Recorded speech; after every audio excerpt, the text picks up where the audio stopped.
हरे कृष्ण दोस्तों, हर हर महादेव। आप सभी को ऋषि पंचमी की हार्दिक शुभकामनाएं। ऋषि पंचमी का व्रत आखिर क्यों किया जाता है और ऋषि पंचमी व्रत की कथा क्या है, चलिए जानते हैं। भाद्रपद की शुक्ल पंचमी को ऋषि पंचमी के रूप में मनाया जाता है।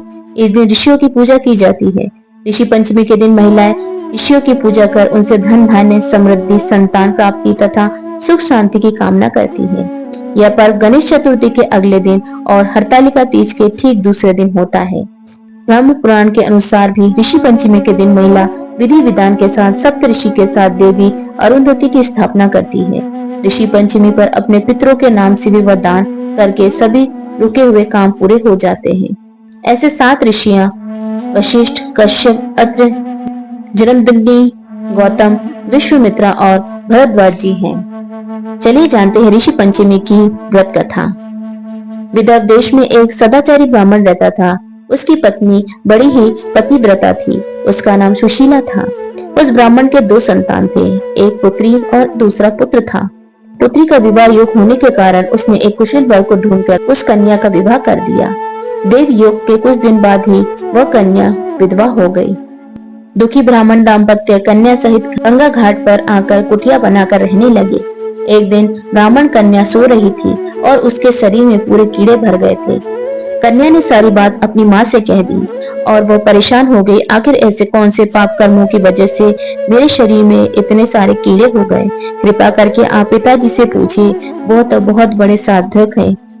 तब उसकी माँ ने अपने पति से जाकर कहा, प्राणनाथ, मेरी साध्वी कन्या की यह गति क्यों हो रही है? इसके पीछे क्या कारण है? ब्राह्मण बहुत बड़ा साध्विक था। अपनी तपोबल के द्वारा उसने समाधि में बैठकर इस घटना का पता लगाया। पूर्व जन्म में यह कन्या ब्राह्मणी थी। इसने रजस्वला धर्म में बर्तनों को छू दिया था और भोजन पकाया था, जिसकी वजह से उसे यह भोग भोगना पड़ रहा है।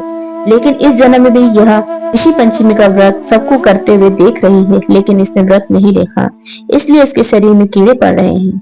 धर्मशास्त्र की मान्यता है कि रजस्वला स्त्री पहले दिन चंडालिनी, दूसरे दिन ब्रह्मघातिनी तथा तीसरे दिन धोबिनी के समान अपवित्र होती है। वह चौथे दिन स्नान करके शुद्ध होती है। यदि यह अपने आप को इन पापों से मुक्त करना चाहती है तो इसे ऋषि पंचमी का व्रत करना चाहिए, ताकि इसके सारे दुख दूर हो जाएंगे। साथ ही यह अगले जन्म में सौभाग्यवती को प्राप्त करेगी। पिता की आज्ञा पाकर उस पुत्री ने विधि विधान के साथ ऋषि पंचमी का व्रत किया और पूजन किया। व्रत के प्रभाव से उसके सारे दुख दूर हो गए और वह अगले जन्म में सौभाग्य सहित अक्षय सुखों का भोग करने लगी। दोस्तों, ऋषि पंचमी का व्रत हर एक स्त्री को, हर एक लड़की को अवश्य करना चाहिए। यह व्रत हमारे रजस्वला धर्म में जो भूल चूक होती है उससे पाप मुक्त करता है। हम ऋषि पंचमी वाले दिन अपने रजस्वला धर्म में जो भूल चूक होती है माफी मांग सकते हैं और इस पाप से मुक्त हो सकते हैं। ऋषि पंचमी वाले दिन हमें ऋषियों को दान दक्षिणा देना चाहिए। उससे हमें पुण्य की प्राप्ति होती है और हमारा अगला जन्म सौभाग्यवती का होता है। तो दोस्तों, आज की ये ऋषि पंचमी कथा आपको कैसी लगी, कमेंट करके जरूर बताइएगा और मेरे चैनल को लाइक शेयर सब्सक्राइब कीजिएगा। दोस्तों, हर हर महादेव, हरे कृष्ण। दोस्तों।